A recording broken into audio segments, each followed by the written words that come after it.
0864. Stations your final time cue will be with 15 seconds until airtime. Mark, 15 seconds until airtime.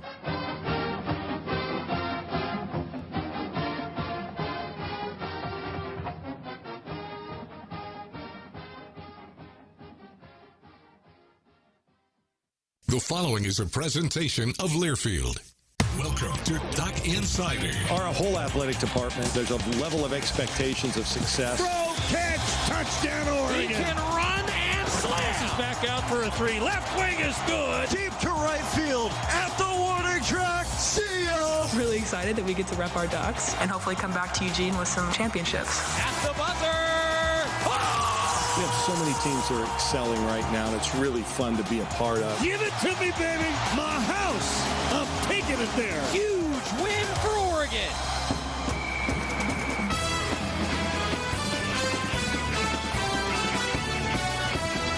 This is Duck Insider on the Oregon Sports Network from Learfield, presented by On Point Community Credit Union. Better banking, local solutions. Live from the Country Financial Studio, here's Joey Mack. There's always so much to talk about on Duck Insider. Today we're getting ready for some postseason basketball. The Oregon men in action tonight at 6 p.m. at Utah State in the first round of the NIT. We're also going to be getting ready for the women's basketball tournament. The Ducks getting going Saturday at 2:30 against Belmont. News as of about an hour ago, fresh off the presses. It's not good, Scotty. It's not. Ducks will be without N'Faly Dante and Will Richardson tonight, both out for the contest at Utah State.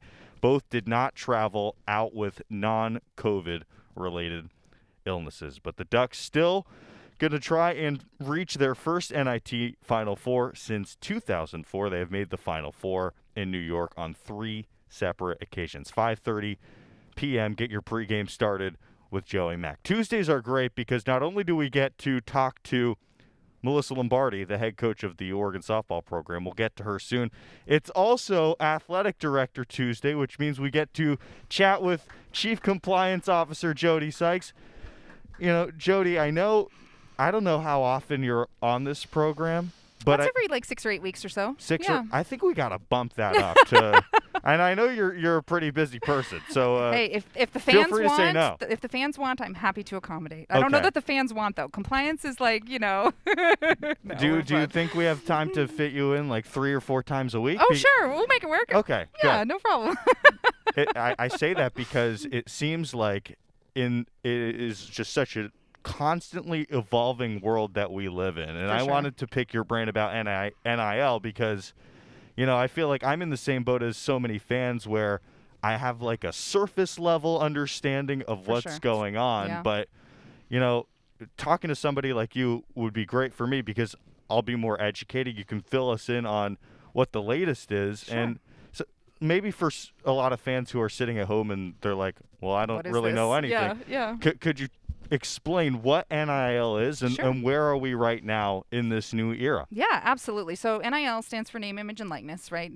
We love our acronyms, whether it's NCAA or National Letter of Intent for NLI, or we love the little letter acronyms. So NIL is name, image, and likeness, and basically these are the rules and the bylaws that essentially went away in July 1st, 2021. Everything changed. Everything that we in the world of compliance knew was gone, and there were basically 3 things that we now have to worry about. So the NCAA, in their interim policy for name, image, and likeness, said we're still not going to do pay for play. So student athletes can't be paid to play. They're not employees. They're not getting paid for their athletic ability.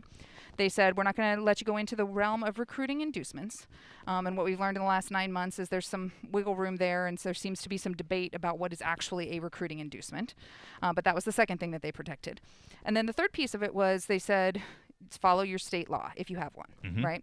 So in the state of Oregon, we have one. It's Oregon Senate Bill 5.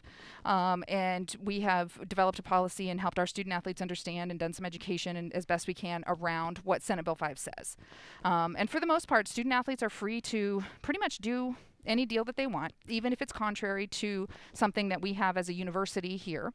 Student athletes cannot fulfill the terms of those NIL contracts during team activities, though. So, for example, they couldn't wear Adidas during a competition because that's a team activity that's protected in this kind of the University of Oregon time bubble.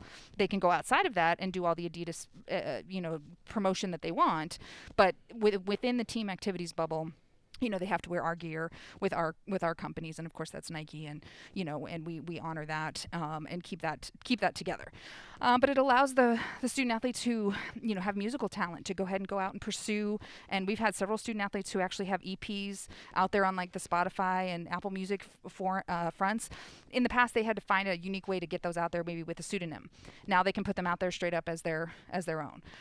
We have some student athletes who are very talented artists who have done some artwork, and they're now able to get paid for that artwork. We have student athletes who are very active on social media, and so they're influencers, and they're able to get paid for that interaction on social media. One of the best examples is Haley Cruz, who's a former softball student athlete. Had she been here in this name, image, and likeness era, she would have crushed the social media influencer opportunity space, and she's doing that now post-collegiate enrollment. But she would have crushed that just because of the followings that she has and the content that she put out and the brand and the different things. And again, she's succeeding in that space now. She just wasn't able to do it while she was here. But we have other student athletes who are succeeding in that across all sports. We have student athletes who are doing deals for something as small as a free meal, or something as large as a monthly multi-$1,000 payment of something based on their activity. I think what's really cool at this point in time is that the athletes have the power to do it if they want to, but there are also athletes out there who say, hey, this deal here where I can be a student at the University of Oregon and compete in some sports at the highest level that you could possibly compete at, for sure. That's enough for me. And I think that's what, for fans like me, makes me really happy about it, that athletes have the choice to fulfill some of that earning power that they have. And we have student athletes that are in that whole range, right? We have some student athletes who are spending all of their free time, monetizing their name, image, and likeness, right? So maybe they do their schoolwork, they do their athletics responsibilities, and all the rest of their time is spent on these name, image, and likeness activities. We have other students who have said to us from the beginning, I'm not interested in this right now. I don't have time for it. I don't have any interest in it. So they're on the other end of the spectrum where they're just not engaging in it at all, right? Most of our student athletes are somewhere in the middle. Some of them are engaging here and there. Maybe some of them are doing. We've had a few that have done some for charity things that they've engaged in. So it's really kind of across the board. The only students who are really still hindered by this, just for the fans to be educated, are our international students. Unfortunately, international students can still not capitalize on name, image, and likeness because of the rules and language of their F1 visa. So our international students come to the United States on an F1 visa. That visa has restrictions on their employment. Name, image, and likeness is employment. And so they are not able to engage in name, image, and likeness in the United States. Now, if they're from Australia or Denmark, they can do deals. They can do name, image, and likeness deals with companies in their home countries, but they cannot do name, image, and likeness deals with United States-based companies because that violates the term of their F1 visa. And that applies to all students, all international students, all international student athletes at all schools across the country, not just the University of Oregon. So I remember one of the earlier interviews you did on Duck Insider this year, you and Joey were discussing, well, okay, now we understand a little bit more about NIL. How can Oregon do it better than other schools? And then, out of nowhere, at least for somebody like me, I read online that Oregon is the first school with a licensed NIL marketplace at the beginning of this month. How did that come to be? And just take me into that process, because I think it's really, really cool. Yeah, to be fair, I just deal with the stuff on the back end of those. I don't actually really do much of the negotiation on the front end. Athletic Director Rob Mullins is a key help in pushing, to be on the forefront. We have other folks, whether those are donors or other individuals that in our world that are pushing us to be on the forefront of this space. The Open Doors deal that you're talking about with the licensing in the marketplace and the first in that space really is with Athletic Director Mullins and Deputy AD Eric Rodell. Those, I think, are probably the two key players with that. A great partnership with Open Doors on a variety of levels. And we've had some really good success with our partnership with Influencer as well. And then we've got external groups that are helping and folks that are stepping into this space on smaller levels or even bigger levels that are kind of in that third-party external space. So, we're doing a lot on that front. I feel like we are in the lead right now in terms of the things that we're doing. But it's an ever-evolving space, as you mentioned, even in the beginning.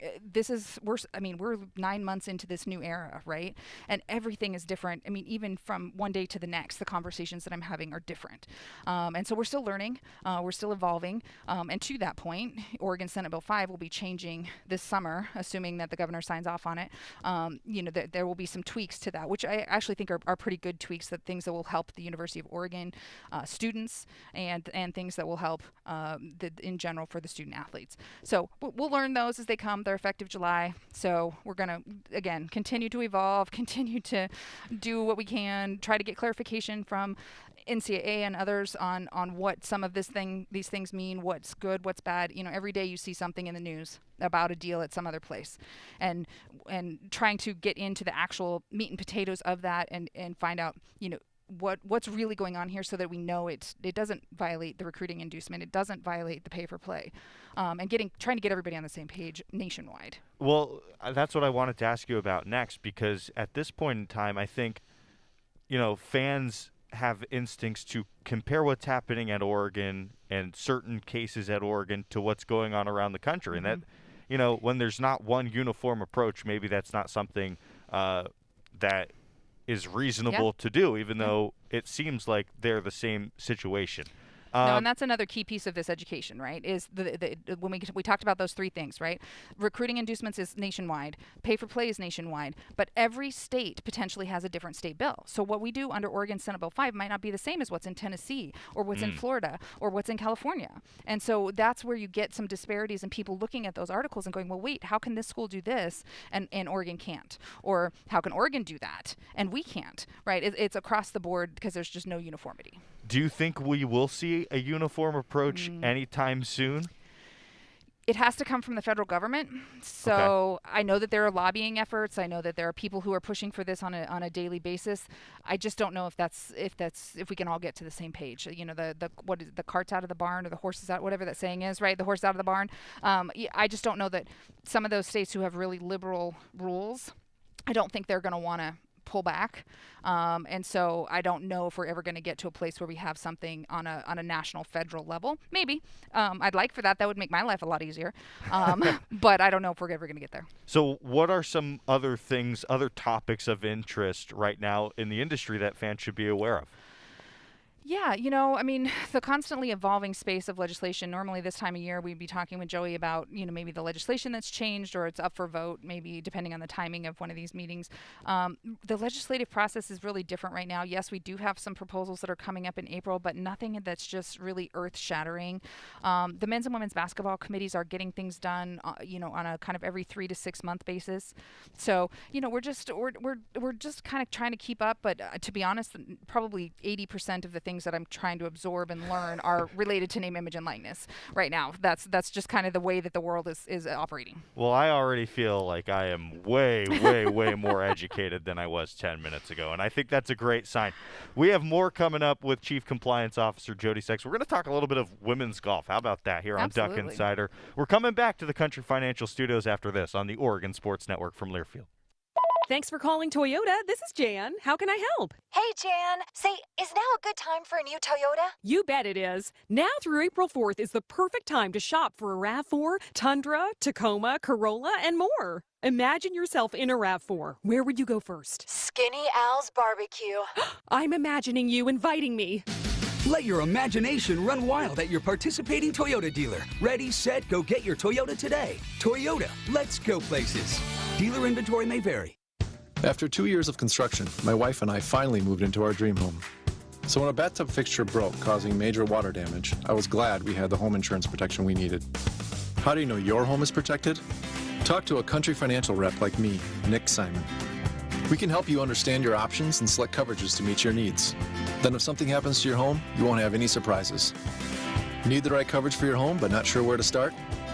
Visit TakeSimpleSteps.com or contact a local country representative. Your daily dose of Oregon athletics. This is Duck Insider from Learfield. It's time for today's STEM tip. Okay, you know recycling is important. No one wants plastic in the ocean. Here's a cool way to repurpose a plastic bottle. Build an awesome terrarium. Cut a large plastic bottle in half and fill the base with sand, pebbles, potting soil, and your favorite plant. I chose an African violet. Put the top of the bottle over your base and place it in the sun. Your plant will grow sealed in its own ecosystem. Fun, right? Learn more at She Can STEM. A message from the Ad Council. Neil Armstrong waited 6 hours and 39 minutes to step onto the surface of the moon. Jackie Robinson waited 20 months to play his first game with the Brooklyn Dodgers. And even DiCaprio had to wait 22 years to win an Oscar. You can wait until your destination. Don't text and drive. Visit StopTextStopWrecks.org. A message brought to you by the National Highway Traffic Safety Administration, Project Yellow Light, and the Ad Council.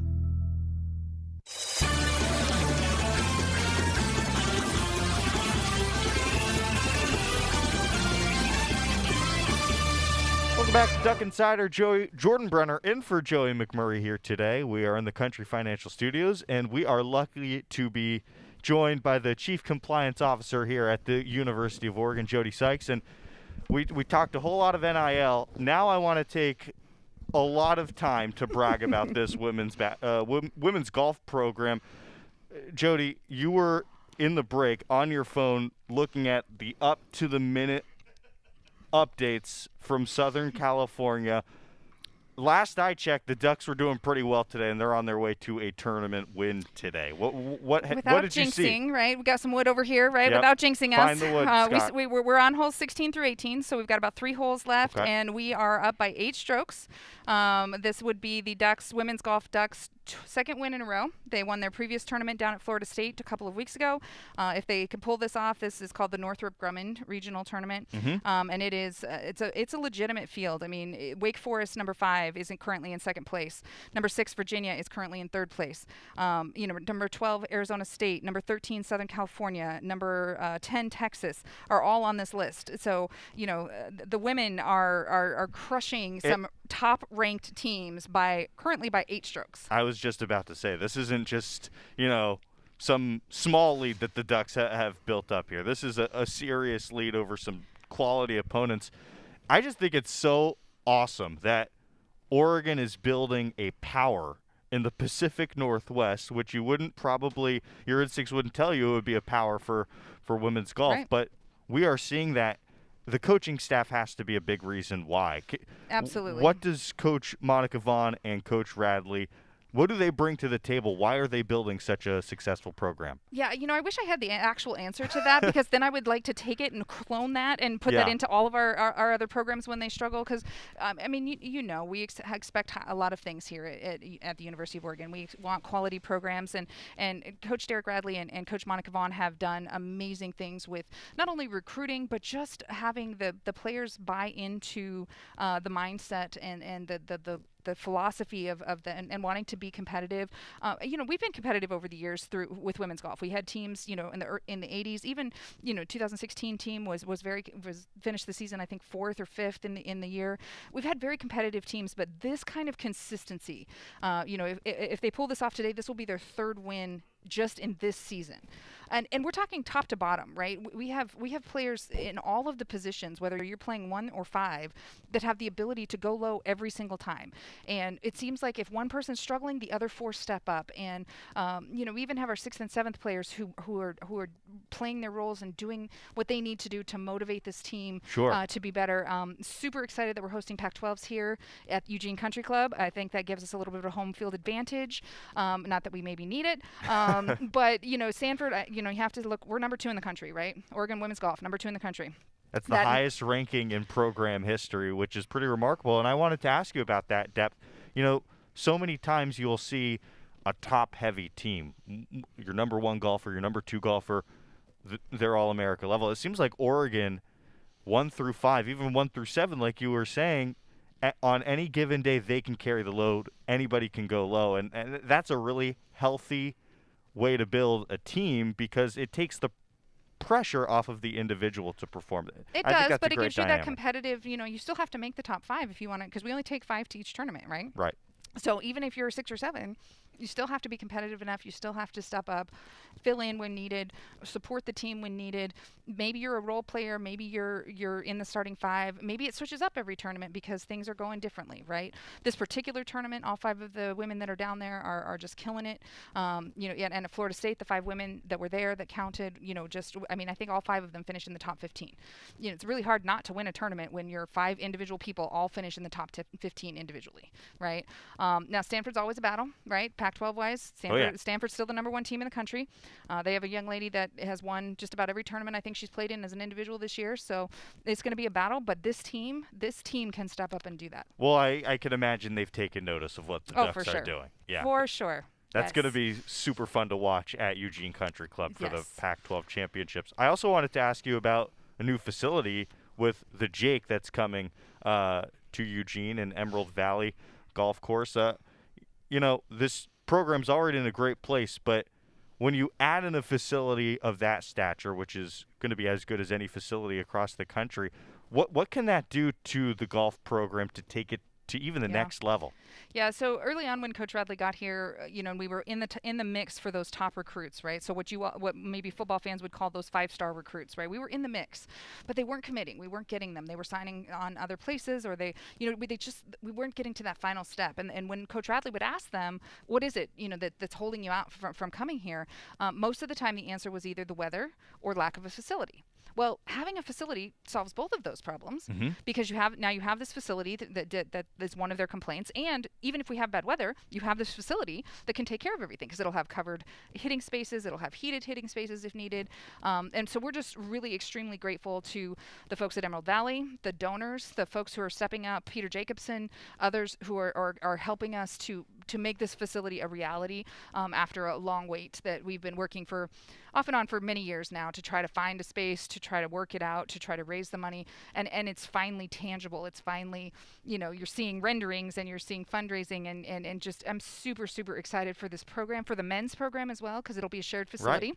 Right. And just for us to have a space that maybe, we never have a doubt. We go out and we get the recruits that we want without even, having to really fight. So it'll be fun. Well, I was looking at some of those drops of the facility and my jaw dropped. I mean, it's seriously we don't gorgeous. Do anything partially here, So if we're going to do something, it's going to be a nice facility. We're going the entire way. It's going to be world class, and that's exactly what the Jake is going to be. Absolutely. You also work with the beach volleyball program, and they're off to a pretty good start to the season as well, 5-2. What should fans know about that program? Yeah, I mean, frankly, a lot of folks I hear from my beach student athletes, they're like, "Oh yeah, we get approached every day with folks who don't even know we have a beach volleyball team." Right. So let's do that. First of all, yes, we have a beach volleyball team. And they're good. And they're doing okay here at the University of Oregon. We're the last sport that we added a few years ago. So they're only, I would consider them in their infancy in terms of being a sport here. I think 4 or 5 years is where we're at. But they're doing great. We were able to hire our first full dedicated head coach this past September in Jason Dillard. And so we have Jason Dillard and Janice Har, who are our coaches for that program. And I think we have about 16, 17 student athletes in that program, and unfortunately they only have 2 home matches. When we're talking about facility, that's one of the biggest things we're working on for them, are facilities and scholarship, because we don't have scholarships for them yet, and we don't have a facility for them yet, but we're working on all of those things and helping them grow and be a standalone program. But they're really doing the best that they can, and we are fortunate to have a partnership with the city. We play out at Amazon Park, so we do have a home competition coming up on April 21st for the beach team. That's their senior day. That's their only other home competition, so if you do want to come out and support those student athletes, that would be the day. And they're doing the best they can. They're going to travel around to the various places and compete and try to compete in the Pac-12, and just like everybody else, right? We're gonna do the best that we can and compete and hopefully contend for some Pac-12 titles. Wanted to ask you one more question before we get out of here. I was reading on one of those press releases, or maybe it was a media email sent to me, and you're going to be at PK Park this weekend doing PA. Tell me about your style as a PA announcer, because Are you going deeper? How do you do it? So it's really interesting, right? You're like, look at the compliance lady doing PA. Like, what is that? How did that happen, right? And you can't see my face under the mask, but versatile. I've been very fortunate in my long career to have done a variety of things. And one of the things I got pulled into even before I got to Oregon was just filling in as kind of the backup. And usually it was for softball. That was kind of where I got my start. Was filling in, and then when the word started to spread here that I had this kind of backup ability, and I became just the backup. Like, that was it. That was all I was doing. And every once in a while I would just fill in here or fill in there. So I did one baseball game pre-COVID. I'd done a few softball games here and there. And then during COVID, when everything was going on at the same time, we needed people, right? So I ended up doing soccer and lacrosse when they were going on at the same time so that our other folks could focus on volleyball and softball that were going on at the same time, right? And so this past fall, I continued to do soccer. I'm actually doing lacrosse right now as well. And then for these 2 weekends coming up, we had it's spring break for most of our students, right? So most of our folks who were available to do PA were not available. So Todd had reached out way back in like January and said, hey, for these 4 games, can you come do baseball? So yes, I'm doing 4 games in baseball this year, 2 games this weekend, 2 games next.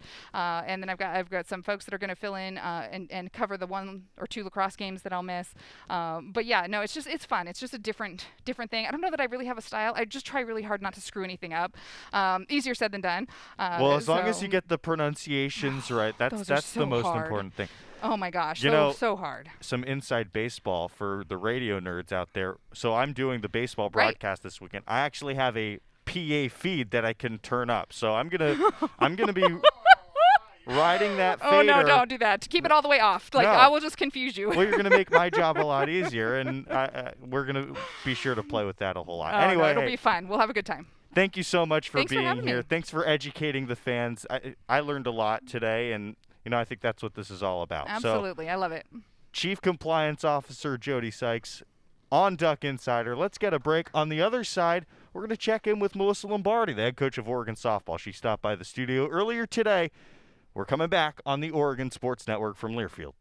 Money isn't interested in the fact that you dream of going to Greece. And it doesn't pace at night wondering how you'll pay for braces 3 times. The point is, money without people is just money. Only people can use it to run the family ranch, buy their first house, or adopt a happy old dog. To us, the powerful thing about money isn't money at all. It's helping you harness the power of yours. On Point. People are the point. Federally insured by NCUA. Equal housing opportunity. As my family continued to grow, I realized I'd have to replace my beloved Jeep with something that has, well, more seats. I'm Jason Hines, Country Financial Rep and father of 7. Whether you're upgrading from your sporty ride with no room for a car seat or finally replacing your well-loved beater that still has a cassette player, you'll want the right protection for your new car. Work with a Country Financial Rep like me and get the protection you need at a price you can afford. Learn more at TakeSimpleSteps.com or contact a local Country representative. You're listening to Duck Insider. Duck Insider on the Oregon Sports Network from Learfield. The possibility of lung cancer can be pretty scary, especially if you're one of approximately 8 million current or former smokers at high risk. That's why SaveByTheScan.org wants you to know that now there's a breakthrough low-dose CT scan that can detect lung cancer early, and it only takes 60 seconds. You stop smoking, now start screening. For an easy quiz to see if you're eligible, visit SaveByTheScan.org. It could save your life. SaveByTheScan.org is brought to you by the American Lung Association's Lung Force Initiative and the Ad Council. People do some pretty cool things in their 40s and 50s, like go back to college, learn to skateboard. Whoa. Okay, maybe that one's not for everybody, but saving for retirement is. At aceyourretirement.org, you can get on track with your retirement savings no matter your age. Just have a free 3-minute chat with the friendly digital retirement coach, Avo, and receive personalized tips to help boost your savings. Start chatting with Avo today at aceyourretirement.org. A message from AARP and the Ad Council.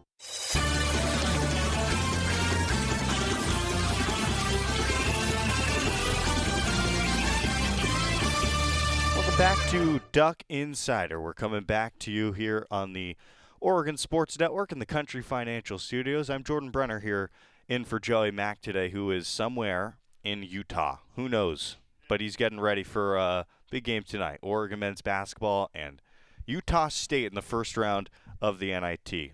Wanted to talk a second about the Oregon softball team because this team is doing something really special right now. They have won 11 straight games.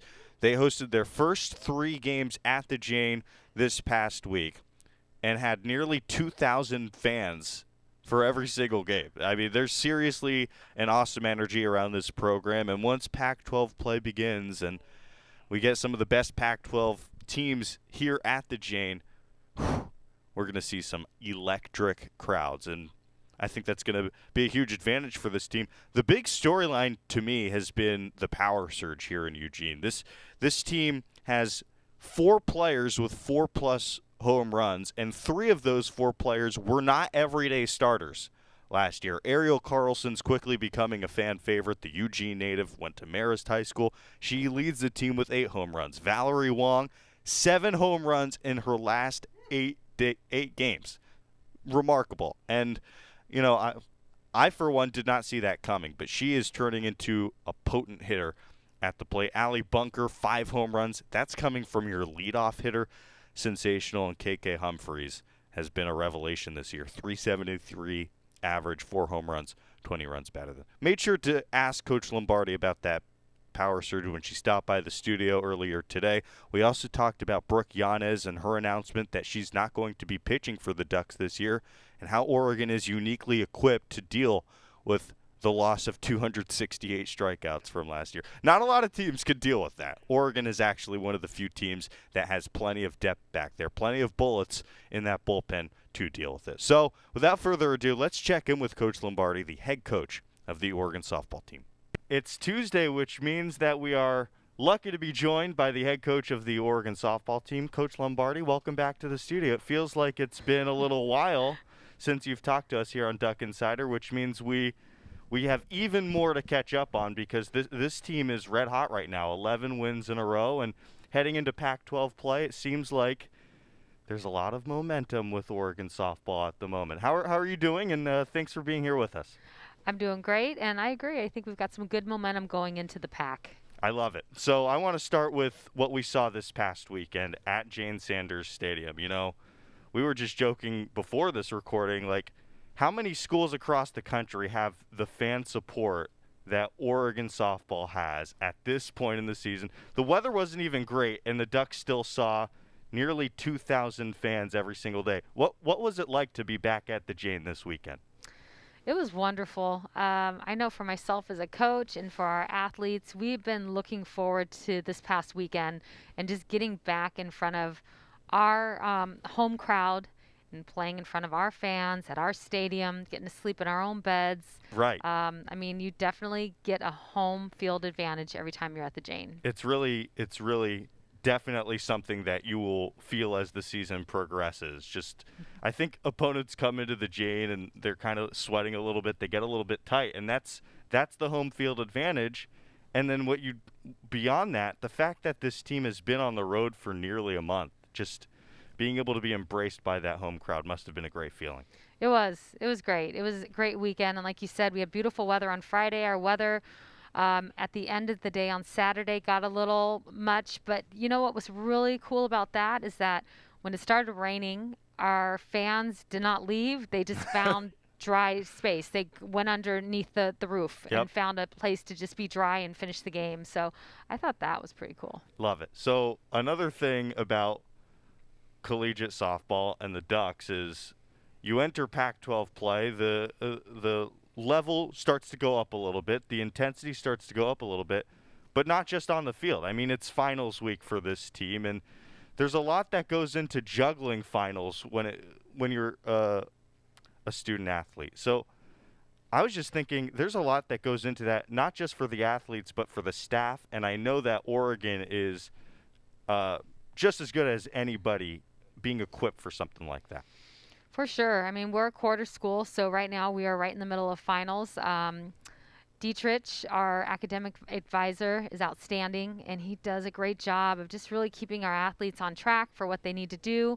The Jaquo Center, our academic center for student athletes, I mean, if I could only show one thing on campus, I would not show the Jane. I would show the Jaquo. Absolutely. Because I want athletes to understand whether you're a straight A student or you might be a student that has to work a little harder for your grades, that the Jake was such an unbelievable resource for our student athletes that it allows them to really understand how to go about their academics, to work ahead. So now when they come to practice and they're playing games, they're not coming with academic struggles. They're coming knowing that their academics are in place, and it allows them to play very free on the field. So Brooke announced last week that she's going to be missing this season, and it's never easy replacing 268 strikeouts. We're talking about one of the best pitchers in the country. I think Oregon is uniquely equipped to deal with a loss like that and still be a really competitive team. And then B, I thought it stood out to me the support that Brooke got from the rest of the group rallying around her, and then to Brooke's credit, staying completely engaged with this team and really rooting on some of her best friends on the field. For sure. I mean, this is a sisterhood, and it's not just all about what we do out on the field. I mean, it's more about the relationships that they have off the field, and just that sisterhood that they have. And when one goes down, the rest step up and say, we've got you. And I think it's been pretty cool to see our team tell her that, like, we've got you. You need to do what you need to do. We got you. So no worries. Do you think that the depth of the pitching staff has been a strength for this team so far this year? Yes, for sure. Yeah, so I was thinking about this. Every week there's so much preparation that goes into what pitchers you're going to see the next week, and just thinking about it from a opposing coach's point of view, when you prepare for the Ducks, you're still preparing for 4 or 5 really good arms. And then beyond that, all those arms bring different things to the table. You're preparing for pitchers who have such different stuff, a variety of different pitches, and all that. Am I crazy to say something like that, or do you agree? No, I agree. I think you look at each. We have 6 pitchers on the staff, including Brooke. And, Brooke will not be able to go this year. So now that puts us down to 5. It forces an opponent to have to study and be prepared for all 5. And that's, in order for us to be successful and do the things that we want to do this year, we've got to be able to be successful as a staff. It's 1 or 2 arms. It's not enough. So currently at this point in the season, one of the main storylines has been the power surge, and it has been it's really throughout the lineup that we've seen it. But is that something that you expected entering this season? Has it been a pleasant surprise? Because there are currently 3 Ducks in the top 20 in the Pac-12 in home runs at this point in the season. I know that this group, since we have returned in the fall, has worked harder than they've ever worked in all areas.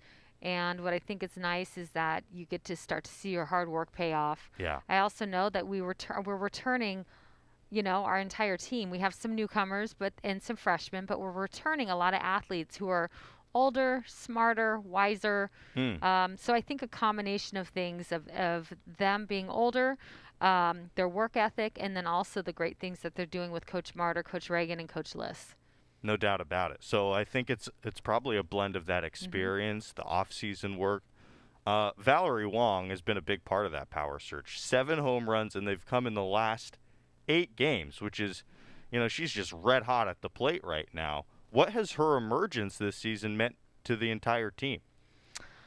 What I think it shows is that we don't have to just depend on one person. That you can look throughout the lineup and somebody is going to step up for us. And I think that just overall takes pressure off individual athletes who feel like they have to be the one to do it over and over, which I don't think they mind. But sometimes there's going to be games where the ball looks about this big and games where the ball, it looks a little bit smaller. And so to know and to be confident that we have athletes throughout the entire lineup and also coming off the bench that can produce. So when the entirety of the group is hitting, there's less pressure on 1 or 2 individuals to feel like they have to carry the load. I think that's just a really healthy thing that we're seeing in this lineup. Another change that we've seen this season is Allie Bunker starting to hit leadoff. And, she spoke to the media after the doubleheader sweep, I believe it was this past weekend, about how she wears that title as a badge of honor. That was Haley's spot last year. And I don't think it was ever a question, whether Allie Bunker was going to hit, right? She has a long resume of hitting before this season, but how has she done in the leadership part of it, in the communicating part of being a leadoff hitter? I think that's what makes her so good, is that it is a badge of honor, I think, to be that leadoff, because you're going to be the first one to see what that opposing pitcher is throwing, and you want to be able to see pitches, but you want to be successful, not for yourself, but if you show signs of success, then you give confidence to the people behind you. You want to set the tone offensively. And I just think with Allie, she's such a great athlete. She's a great hitter.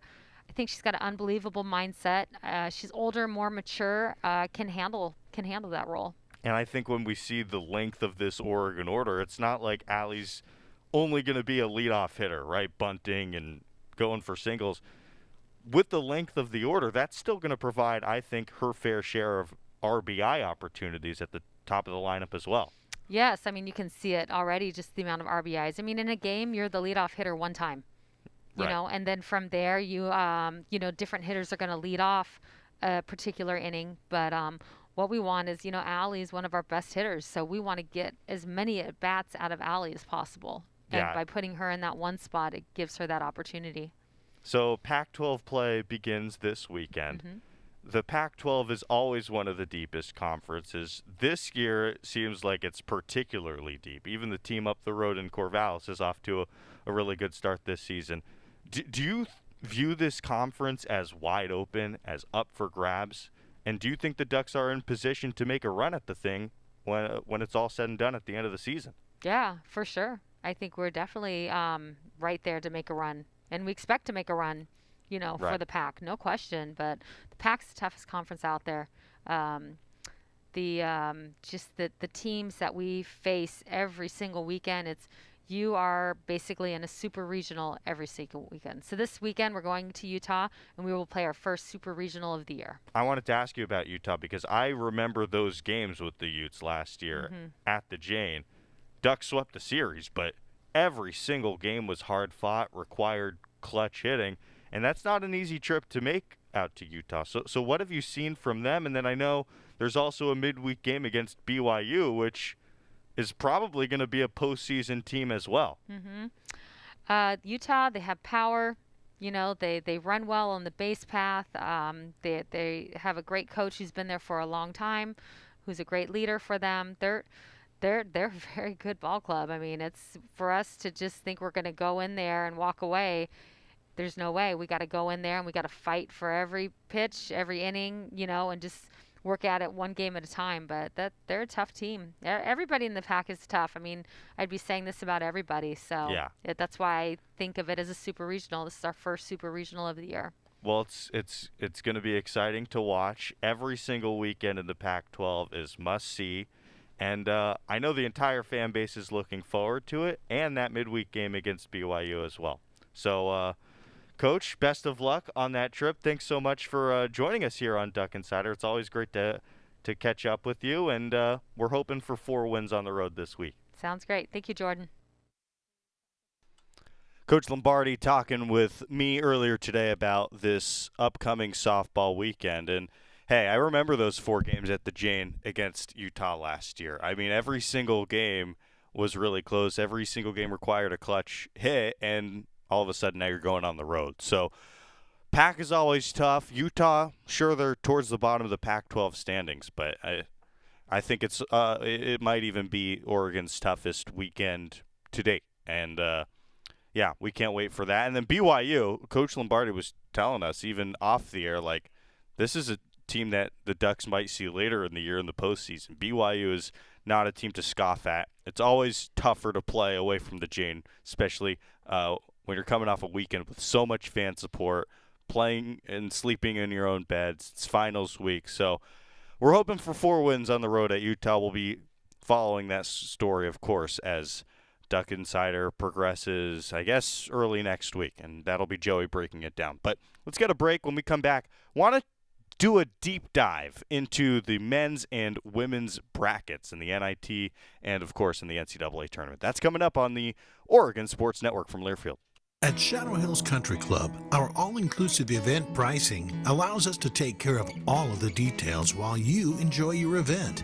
Our wedding garden, expansive grounds, ballroom, and meeting rooms can accommodate any size event and come complete with full catering and service staff. From weddings to business and social events, Shadow Hills offers the benefits of a resort atmosphere and the peace of a country setting just minutes from downtown Eugene. For more details, call us today or go to shadowhillsevents.com. Attention Student Rocket League gamers. The $125,000 Level Next Rocket League Spring Showcase is back, and free entry is now open. Rep your school in the Level Next Rocket League Spring Showcase to win the championship trophy, ring, and part of the $125,000 prize pool. Like this opportunity, food is too good to be wasted. With Best Foods, you can save more and waste less food. Hashtag make taste, not waste. Registration closes March 27th. Sign up now at levelnextesports.com. This is Duck Insider, presented by On Point Community Credit Union on the Oregon Sports Network from Learfield. Papa, why can't we telegraph while riding a horse? Son, there ain't no one to blame but Jeffro. He was riding old Betsy the Stallion, tip-tapping away at his telegraph, when blam, ran right into the side of the saloon. Well, if Jeffro can't do it, neither should you. Don't text and drive. Visit StopTextStopWrecks.org. A message brought to you by the National Highway Traffic Safety Administration, Project Yellow Light, and the Ad Council. Adopt US Kids presents What to Expect When You're Expecting a Teenager. Learning the lingo. GOAT, G-O-A-T, acronym, stands for Greatest of All Time. As in, spaghetti sandwiches for dinner? They're my fave. Dad, you're the GOAT. You don't have to speak teen to be a perfect parent. Thousands of teens in foster care will love you just the same. Visit adoptuskids.org. Brought to you by the U.S. Department of Health and Human Services, Adopt U.S. Kids, and the Ad Council.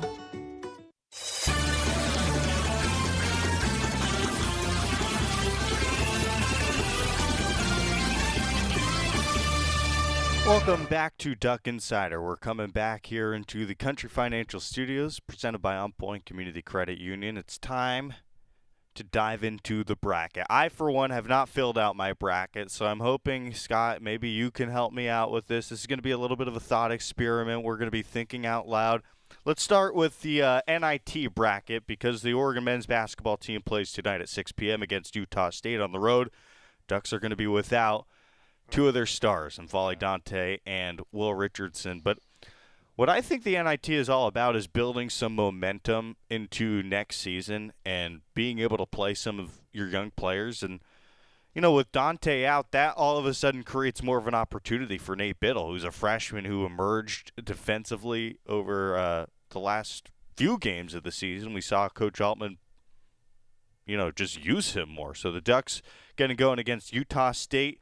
Here's what you got to watch out for Utah State. This is a team that their guard play is pretty good. Their forward play is really good. I think that's the strength of their team. Justin Beam, a player you're going to have to watch out for, 6'7", smooth forward. He's not going to shoot a ton of three-pointers, but when he decides to, he can be deadly. He shoots nearly 48% from behind the arcs. 6'7", so you got to close out on him. And then Brandon Horvath is a 6'10" forward who can also shoot. So this team is, you know, a spread-out, five-out type of team. But again, tournament basketball, guard play is super important. I think that might be a department where Utah State is lacking. The winner of this game is going to get Texas A&M. And you think?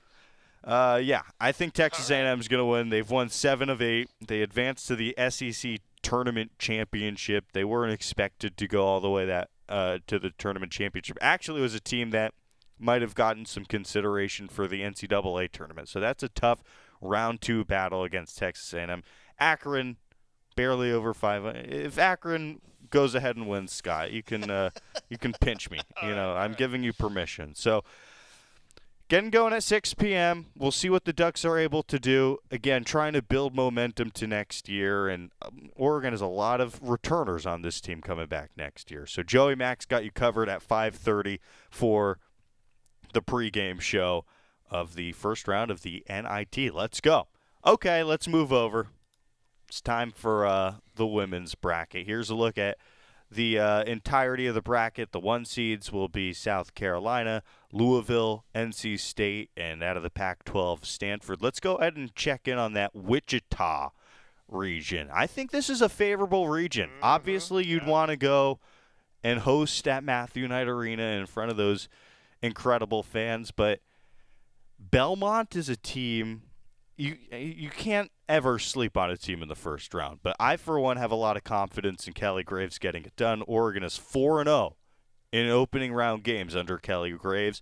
And like we said when we were talking about the men's tournament, it's all about guard play when it comes to March Madness. Ducks got Pow and Rogers. I mean, that's pretty good. You're not going to find a better duo of guards in the country, really. But the Belmont Bruins, they upset the 5th seed last year. So they got 14th ranked Gonzaga in last year's tournament. That was the first win for an OVC program since 1990. It was their first ever tournament win. So they're coming into this game confident. Good memories from last year. Not going to want to take them lightly. They dominated their conference. They only dropped 2 games. They gave Louisville, who's the number 1 seed in the Wichita region, they gave them a tough game earlier this season. They only lost by 14. So definitely a team Oregon's going to have to play well against. Ole Miss, who is the number 7 seed in this Wichita region, Belmont played them earlier this year, beat Ole Miss. So they have experience beating Power 5 teams. It's really a 3-headed attack. They have 2 potent guards, a good post player, but their tallest player is 6'3", and they're going to struggle, I'd say, with Oregon's size. Key today, offensive rebounding, where Oregon is number 19 in the country in offensive rebounding. Belmont that's probably their weakness, is their defensive rebounding ability. So if the Ducks can dominate the offensive glass, I think they should be okay on Saturday against Belmont. And the winner of this game is going to face off against the winner of Tennessee and Buffalo. Who's that going to be? It's going to be Tennessee. You think so? I don't think we're going to see an upset there. Tennessee's there every year. 40th tournament appearance. That's the most in D1. 23-8. Tennessee's been kind of shaky recently, to your point, though. They've lost 3 out of 5 games. It's an elite defensive team. It wouldn't surprise me if we see Oregon, Tennessee in just one of those classic tournament bloodbaths, and both teams are just, beating each other up for the entire game. And then get to Louisville. Yeah, so, see, you say Louisville, too. Well, Louisville, that's what I said yesterday. I think Louisville sounds the best. Well, there's 3 or 4 right pronunciations. They're number 1. Nebraska's been hot, but I think Louisville, it's probably going to go chalk for them. That's a talented number 1 seed. But they were upset in the semifinal of the ACC tournament. Baylor, some thought they should be a number 1 seed. That's probably the best number 2 seed out there. Watch out for them and Alyssa Smith. The 3 seed Michigan has struggled as well. They've lost 4 out of 6 games. They lost in the first round of the Big Ten tournament against Nebraska. And then we already touched on the number 4 seeded Tennessee club. So it's going to be tough to play at Tennessee. So I think it turns more 50-50. But I think Oregon, they have a great chance to make a deep run. And it's a good regional for them, I think. I agree. Yeah. Again, you'd like to see them play at Matthew Knight Arena, but if they had to travel, I think this is a good place to travel. Let's get a break. We'll come back. We'll wrap up. We're looking forward to Utah State and Oregon men's basketball tonight. 6 o'clock, 5:30, get your pregame started with Joey Mack. It's Duck Insider. Back for more after this on the Oregon Sports Network from Learfield. After 2 years of construction, my wife and I finally moved into our dream home. So when a bathtub fixture broke, causing major water damage, I was glad we had the home insurance protection we needed. How do you know your home is protected? Talk to a country financial rep like me, Nick Simon. We can help you understand your options and select coverages to meet your needs. Then if something happens to your home, you won't have any surprises. Need the right coverage for your home but not sure where to start? Visit TakeSimpleSteps.com or contact a local country representative. From the weight room to the classroom, on the field and off it, On Point proudly supports University of Oregon athletics because student athletes do so much more than bring us pride on game day. They bring our entire community together in Eugene and all across Oregon. So whether you're watching the game in the stadium, at home, or at your favorite local business, their success makes all of us stronger. On Point Community Credit Union. Join in. OnPointCU.com. Federally insured by NCUA. Equal housing opportunity. More Duck Insider coming up on the Oregon Sports Network from Learfield. Is that a faucet running? That's not a faucet. That's a river rushing through the forest. Forest rivers provide over 100 million people with clean water to drink. What? I can't hear you because of the vacuum. That's not a vacuum. That's the trees in the forest cleaning up the air we breathe. I didn't know the trees were so amazing. Yep, and the forest gives us shade, trees to climb. That's awesome. Let's go explore some more. Visit the forest today and enjoy all it does, just for you. To learn more about the forest and find one near you, go to discovertheforest.org. Brought to you by the U.S. Forest Service and the Ad Council. You're not too cool for me. And in return, I reciprocate that sentiment. I'll never be too cool for you. I was a man with a plan, but now I'm a dad with a decree, and you can't take that from me. Please let it be noted that I told my job they can dock my pay. Right now, it's just too important to take you to school every day. I want to be legendary for you. I want you to puff out your chest when you go to school, the same way I do. I walk taller because of you, because I found everything to live for. That's dedication. Visit fatherhood.gov to hear more. Brought to you by the U.S. Department of Health and Human Services and the Ad Council.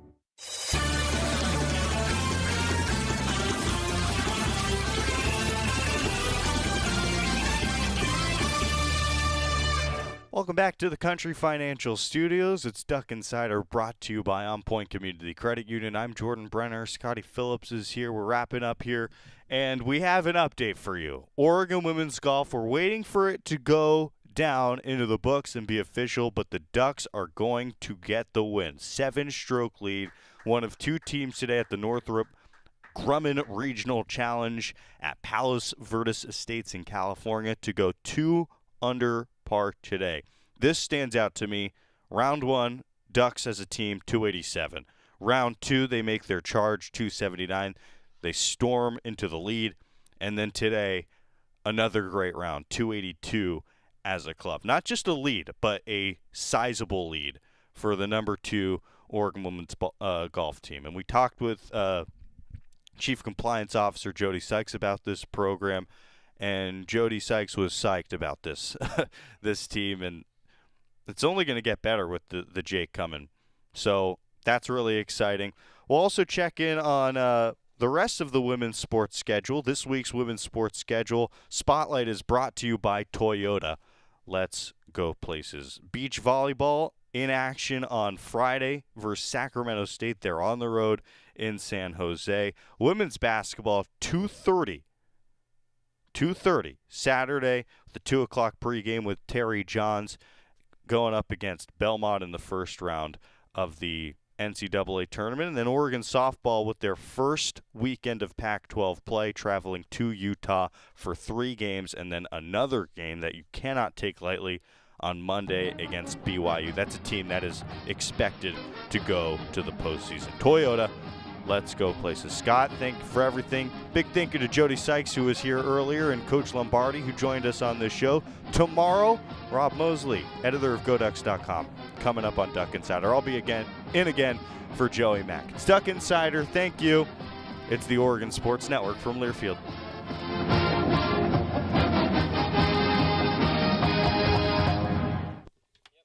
Right now, our country feels divided, but there's a place where people are coming together. I was nervous to talk to someone so different than me. Me too. Love Has No Labels and One Small Step are helping people with different political views, beliefs, and experiences connect through conversation, and it feels good. This conversation gives me hope. It gives me a lot of hope, too. Take a step toward bringing our country and your community together. Start a conversation at lovehasnolabels.com/onesmallstep. A message from StoryCorps, Love Has No Labels, and the Ad Council. When you went car shopping, you meant